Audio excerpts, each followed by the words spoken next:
Selamat kembali lagi, salam matematika dan selamat pagi. Nah, hari ini kita akan kembali belajar tentang matematika, tetapi hari ini kita sudah masuk ke bab kedua. Tentang apa, Bu? Tentang koordinat kartesius. Kamu bisa lihat di bukumu halaman 46. Nah, hari ini kita akan belajar tentang bagian yang pertama ya, posisi titik terhadap sumbu X dan sumbu Y. Tetapi sebelum masuk ke materi ini, Ibu mau jelaskan dulu apa sih yang dimaksud dengan si koordinat kartesius. Koordinat kartesius pertama kali ditemukan oleh René Descartes. Di sini tulis Descartes aja ya. Dia disebut dengan apa? Ilmuwan matematika. Nah, Descartes menghubungkan antara si aljabar dengan si geometri. Nah, kalau aljabar, apa sih yang disebut dengan aljabar? Dia punya persamaan, ya kan? Dia juga punya variabel. Jadi boleh Bu ambil contohnya itu Y sama dengan 2X. Nah, Y sama dengan 2X, ya kan? Angka-angka si X-nya nanti boleh kamu ambil secara random ataupun secara acak. Jadi nanti kamu boleh memperoleh X-nya berapa, Y-nya berapa. Di sini Bu jelaskan sedikit tentang si aljabarnya gitu ya. Kalau misalkan persamaan kita tadi Y sama dengan 2X, kemudian Ibu ambil X-nya mulai dari min 1, 0, 1, 3 aja. Nanti kamu boleh bikin lebih panjang, misalnya mulai dari min 3, min 2, min 1, 0, 1, 2, 3, bebas. Bu, kayak mana mencari nilai Y-nya? Perhatikan kembali, bentuk persamaanmu tadi kan Y sama dengan 2X. Berarti Y sama dengan 2X-nya kamu pilih berapa tadi? Min 1, jadi kamu ganti si X-nya jadi si min 1. Jadi di sini tinggal dikalikan 2 kali min 1. Kita peroleh hasilnya min 2. Jadi boleh anak-anak Ibu bikin Y-nya berarti sama dengan min 2. Boleh. Y sama dengan min 2. Sudah? Nah, Descartes ingin menuliskan, ya kan, ingin menghubungkan si aljabar dengan geometri pada bidang 2 dimensi. Kalau 2 dimensi kan dibilang ada X, ada Y, atau bidang datar. Nah, inilah yang disebut dengan bidang kartesius. Jadi di sini bikin ini yang disebut dengan si bidang kartesius. Bidang kartesius. Paham ya sampai sini? Ini yang disebut dengan bidang kartesius. Bidang kartesius itu adalah bidang yang memuat, ya kan, sumbu horizontal dan sumbu vertikal. Sumbu horizontal disebut dengan sumbu X, sumbu vertikal disebut dengan sumbu Y. Perpotongan antara garis X dan garis Y, garis X dan garis Y, perpotongannya itu disebut dengan titik pusat. Perpotongannya disebut dengan titik pusat, di mana pusatnya nanti di sini harus kamu kasih nilainya 0. Nah, itulah pusatnya. Bisa paham ya? Nah, di sini menjelaskan sedikit tentang si bidang kartesius karena kita mau masuk ke materi ini. Bidang kartesius di sebelah kanan sumbu X, anak-anak, di sebelah kanan sumbu X nilainya selalu positif 1, 2, 3, 4, 5. Sedangkan di sebelah kiri sumbu X kita ambil nilainya yang negatif min 1, min 2, min 3, min 4, min 5. Kemudian di sebelah atas sumbu Y nilainya positif. Di sebelah bawah sumbu Y nilainya negatif. Ini Bu ya, tidak bisa karena di SD kemarin pasti sudah dibahas. Oke, nah kemudian si René menghubungkan si aljabar. Kita kan tadi udah mendapat nilai si X dan nilai Y. Dia ingin membuat nilai X dan nilai Y ini ke dalam posisi titik.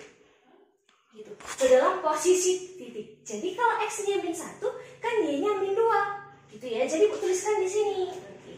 Yang tadi Bu hapus ya, yang nggak bisa ya. Oke. Jadi di sini Bu bikin ya. Coba diperhatikan anak-anak Ibu, yakin kalian bisa. Kalau si René ya, Descartes tadi, si X, Y. X-nya berapa? Iya, min 1. Y-nya berapa? Di sana kita peroleh minus 2. Gitu. Oke. Nah, ini yang disebut dengan, ini disebut apa, Bu? Ya. Oke. Ini yang disebut dengan siapa? Koordinat. Ya, koordinat. Ini yang disebut dengan koordinat. Koordinat apa? Koordinat kartesius. Seperti itu. Min 1, min 2. Jadi posisi ini, posisi titik ini ya kan, ini namanya posisi titik. Posisi titik ini Ibu pindahkan ke dalam bidang kartesius. Berarti untuk X-nya min 1, jadi Ibu ambil ya. X-nya min 1, berarti di sini ya. Oke, kemudian Y-nya min 2. Y-nya min 2, berarti di sini. Tinggal kita hubungkan. Ya, perhatikan cara Ibu menghubungkannya. Bisa paham? Berarti kita peroleh posisi titiknya, Ibu namanya titik A. Dengan koordinatnya berapa anak-anak? Koordinatnya di sini kita peroleh tadi adalah min 1, minus 2. Gitu. Bisa paham ya?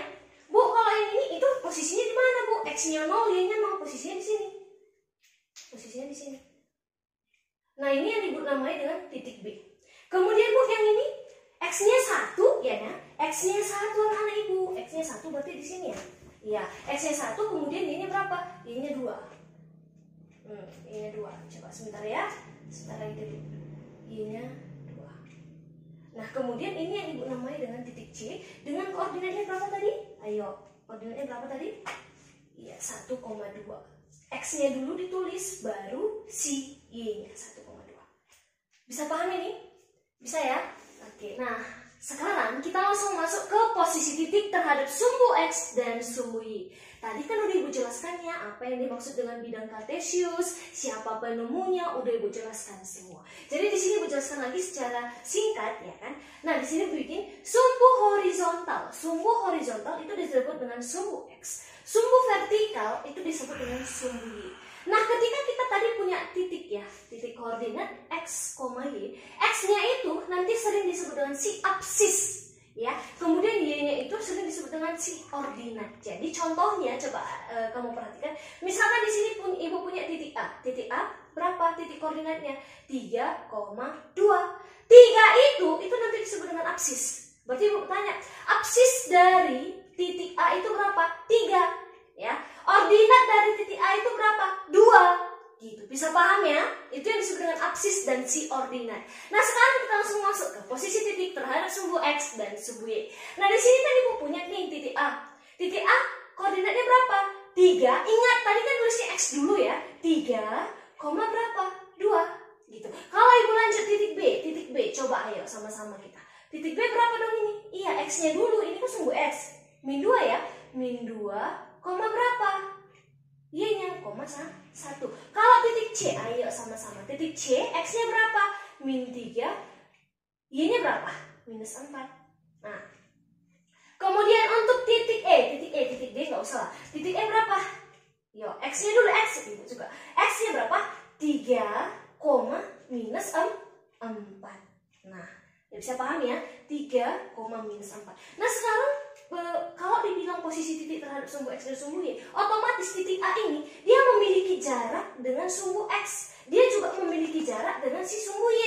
Cara menghitung jaraknya itu bagaimana, Bu? Seperti yang di sini disimpulkan, tapi buat jari. Dari mana sih titik A berjarak 3 satuan dari sumbu Y, 2 satuan dari sumbu X? Dari mana kami tahu, Bu? Gitu ya. Nah, coba diperhatikan kembali anak-anak. Nah, sekarang titik A itu kan berada di sini ya. Kita mau hitung jarak titik A ke sumbu X. Berarti cara hitungnya bagaimana? Kamu hitung seperti ini. Ya, 1, 2. Makanya jarak titik A terhadap sumbu X ada 2 satuan. Itu karena kita hitung 1, 2. Boleh juga dari sini 1, 2 satuan. Kemudian kita bahas lagi jarak titik A. Jarak titik A ke sumbu Y. Nah, jarak titik A ke sumbu Y boleh anak-anak ibu buat seperti ini. Ibu ambil pakai tinta merah ya. Nah, berarti jarak titik A ini kan ke sumbu Y ya. Berarti kamu hitung seperti ini.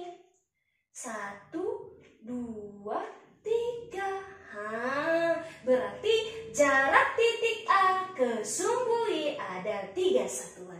Jadi boleh kita ambil kesimpulan seperti ini. Titik A berjarak 3 satuan dari sumbu Y. Titik A berjarak 3 satuan dari sumbu Y, benar ya? Kemudian 2 satuan dari sumbu X. Seperti itu aja. Bisa paham ini? Ibu yakin pasti bisa. Kalau contohnya ini lagi nih, yang titik C. Berarti kalau Ibu tanya, titik C itu berjarak berapa satuan dengan sumbu X? Berarti tinggal anak-anak hitung. 1, 2, 3, 4. Iya. Berarti titik C berjarak 4 satuan terhadap sumbu X. Kalau jarak itu nilainya tidak pernah negatif. Bisa ya? Nah, kemudian titik C berapa dong jaraknya terhadap sumbu Y? Kita hitung kembali. Berarti jarak titik C terhadap sumbu Y adalah hitung 1, 2, 3. Berarti jarak titik C terhadap sumbu Y itu adalah 3 satuan. Oke ya? Bisa paham ya? Oke, nah kalau bisa paham nanti Ibu kasih tugasnya gitu enak ya. Tugasnya di mana, Bu? Tugasnya di bukumu halaman 47 dan 48, kerjakan nomor 1 sampai 8. Oke, bisa paham? Oke, selamat pagi, salam sehat, semangat matematika.